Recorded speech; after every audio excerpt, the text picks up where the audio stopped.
Hi, DocTalk, June, getting near the longest day of the year, which is absolutely fabulous. This past week, I went to the Boston area, had to give a series of presentations, and I go to bed, after I get there on the airplane, a little tired. I wake up the next morning and it's light, and I hadn't really paid much attention to clocks and all that. And I look at the clock next to my bed and it is 5:05. It is 5:05.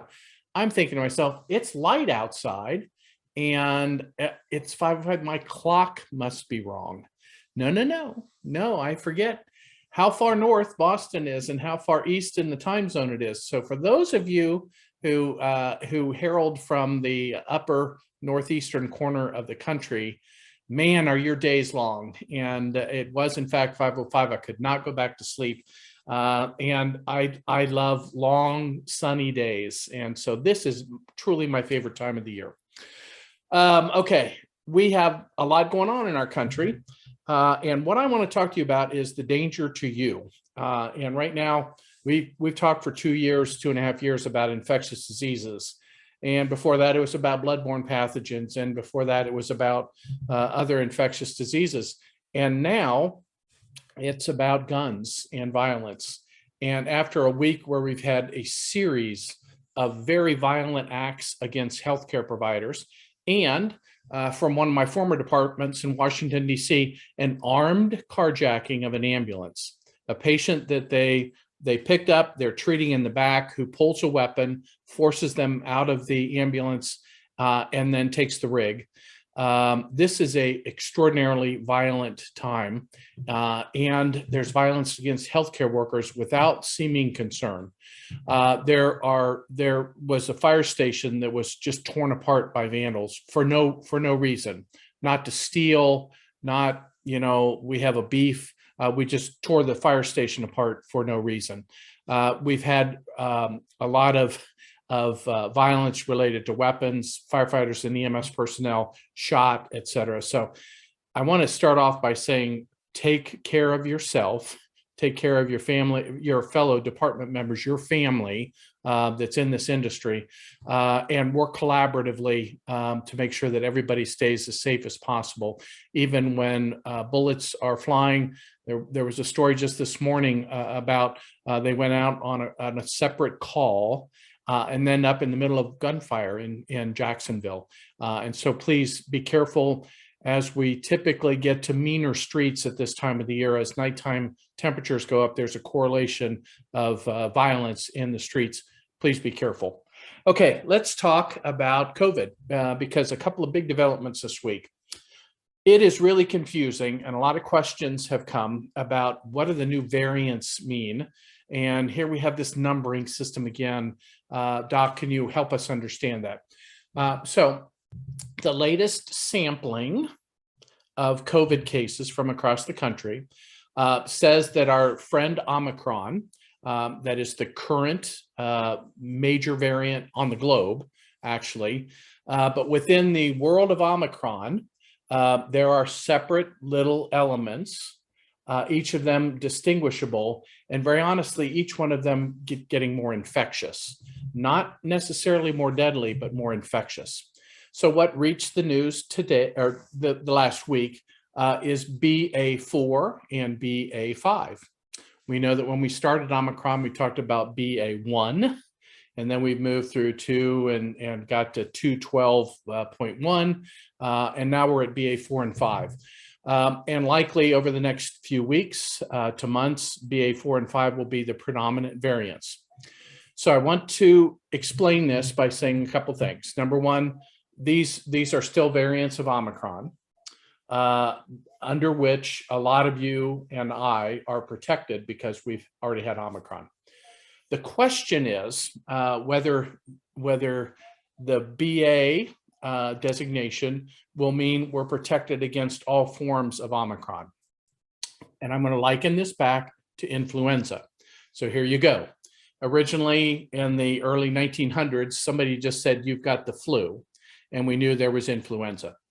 Very quickly, they began to study flu and realized there was flu A and flu B. And they clearly recognized that flu A was much more dangerous and much more contagious than flu B was.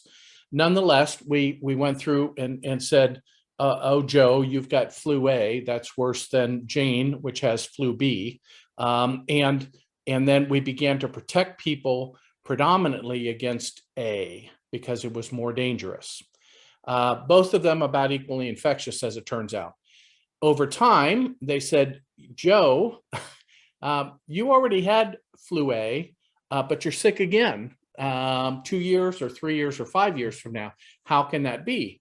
Well, within flu A is H and N variants.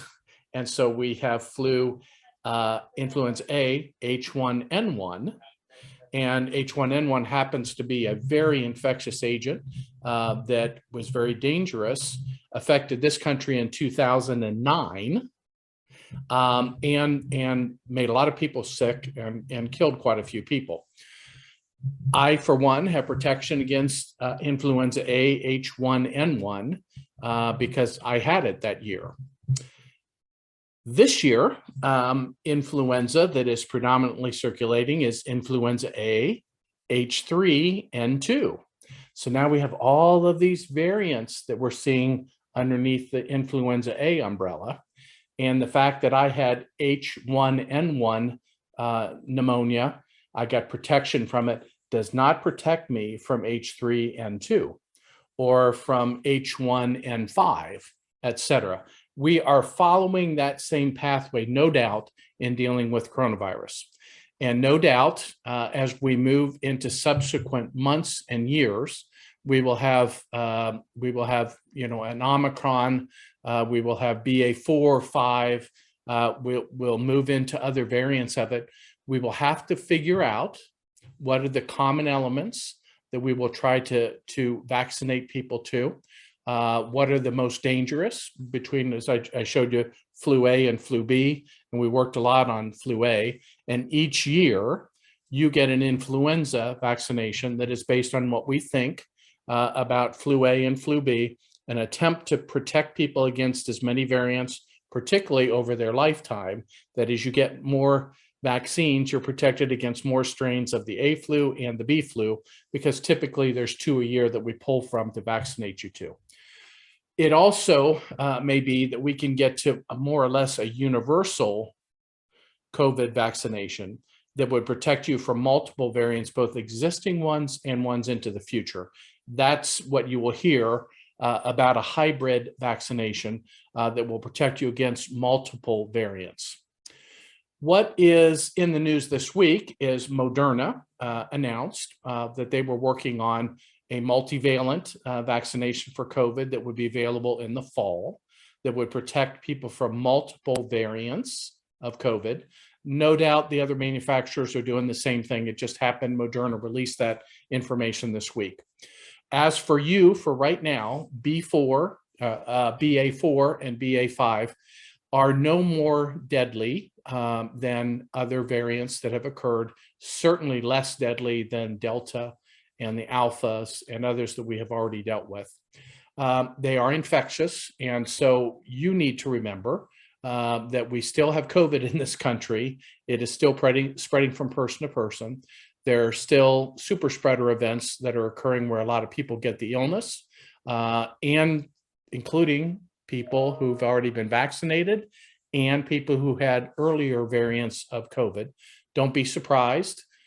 This time of the year, we're kind of out of respiratory disease season. So if you're getting sick with something, please make sure you're checked and see if you have COVID or another kind of respiratory infection. If you have COVID, it's still 5 days that you're in isolation. And then 5 days after that, after symptoms are gone and after a 5-day period has been completed, where you want to be masked up and not spreading to other people. But the 10-day window where you're still infectious is still in place, even with Omicron. Piece 2, what are we doing with vaccinations? Well, we talked a little bit about Moderna tweaking its vaccination and looking at the fall in particular. A lot of people are thinking about vaccinations and wondering whether to get the existing generation of vaccines or wait for a little bit. And for most healthy people, I have suggested that you wait until the fall and look for a tweaking of our vaccines to make sure that they cover new variants. Number two, to get to the season where you're likely are going to need a higher level of protection, which in this country has always been the fall. And number three, that we'll fully understand what types of vaccines might be most protective by that time. There's also this week the news that the Novartis vaccination, which is called Novavax, the Novartis vaccination was approved by the first FDA committee. It is now in the hands of the CDC and their advisory committee to approve the recommendation of that vaccine under emergency use authorization, which is where all the vaccines started. The Novavax vaccination is a different type of material. It's a protein-based vaccine, so it works in a different way to tune your body's immune system up.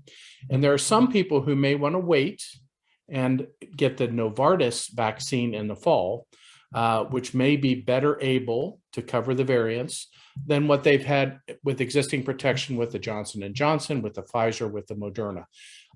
So that is why right now the recommendations about waiting till the fall for vaccination is a reasonable thing to do. In the next couple of weeks, as you know, it is likely that the 6 years of age group will have their vaccines approved, and parents will want to start their younger children on vaccines so that their immune system is prepped by the time school comes in August and September. So a little bit of news. Please take care of yourself. That's number one. Number two, remember COVID is here. Understand our world and the science of variants just tells us that we're better understanding what these little critters are doing and how people get sick once and then can get sick again, but with a lower acuity illness. Number three, be aware that our hospital volumes and the volumes at the coroner's office are not going up. That's really good news. But we still have this bug, and we're still trying to figure out how to completely prevent serious infections from occurring related to it. Fourth is, please, over these summer months, we have our usual summertime activities, which are a blast. Nonetheless, it's still summertime and you need to stay healthy through it. So please do that. DocTalk, middle of June. Thank you all for what you do. Be safe.